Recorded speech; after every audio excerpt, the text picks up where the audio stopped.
कीमत खो दी है, प्रधानमंत्री ने अपनी गरिमा खो दी है। उसके पहले तक हम नहीं जानते थे कि रुपए का कमजोर होना प्रधानमंत्री का गरिमा खो देना है। करेंसी कबड्डी में आप देख रहे हैं कि डॉलर डॉलर बना हुआ है, रुपया उसके बराबर नहीं आ पा रहा। रुपए ने डॉलर का मुकाबला करने के लिए इस बार और भी अधिक रुपए बुला लिए। 70 से अधिक रुपए अब मैदान में आ गए हैं और $1 को हराने के लिए करेंसी कबड्डी कबड्डी खेल रहे हैं। फाइनेंशियल टाइम्स ने लिखा है कि डॉलर 20 साल में इतना मजबूत कभी नहीं हुआ। भारत के अखबार लिख रहे हैं कि रुपया अपने इतिहास में इतना कमजोर कभी नहीं हुआ। पिछले 1.5 महीने में पाउंड स्टर्लिन युआन की भी बाहुबली डॉलर के सामने कमजोर होने की खबरें आई। कहां 2013 में 68 रुपए मिलकर $1 का मुकाबला कर रहे थे, आज 77 रुपए मिलकर $1 का मुकाबला कर रहे हैं। नरेंद्र मोदी का जुलाई 2013 में दिया गया एक बयान सुनिए, करेंसी कबड्डी बहुत हो गई। आज देखिए आप, रुपये की कीमत जिस तेजी से गिर रही है, और कभी कभी तो लगता है कि दिल्ली सरकार और रुपये के बीच में कंपटीशन चल रहा है।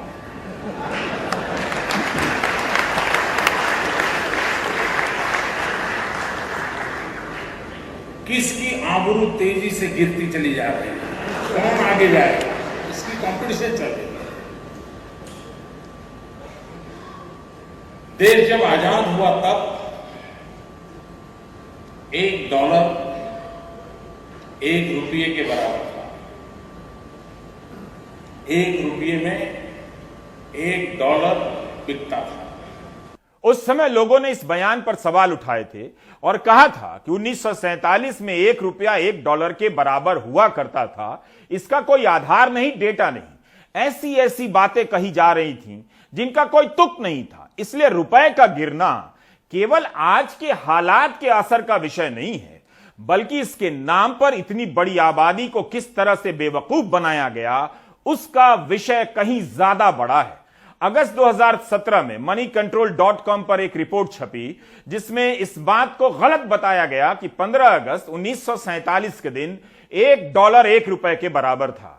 मनी कंट्रोल ने लिखा है कि एक तो भारतीय मुद्रा की कीमत ब्रिटिश पाउंड के आधार पर आंकी जाती थी उस समय।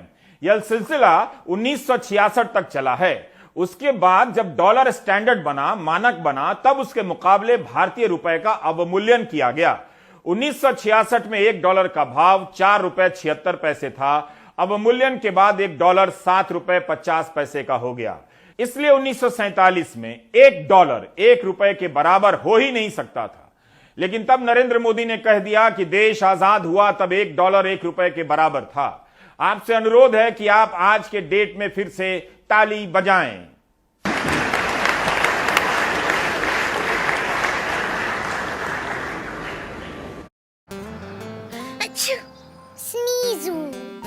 Immunity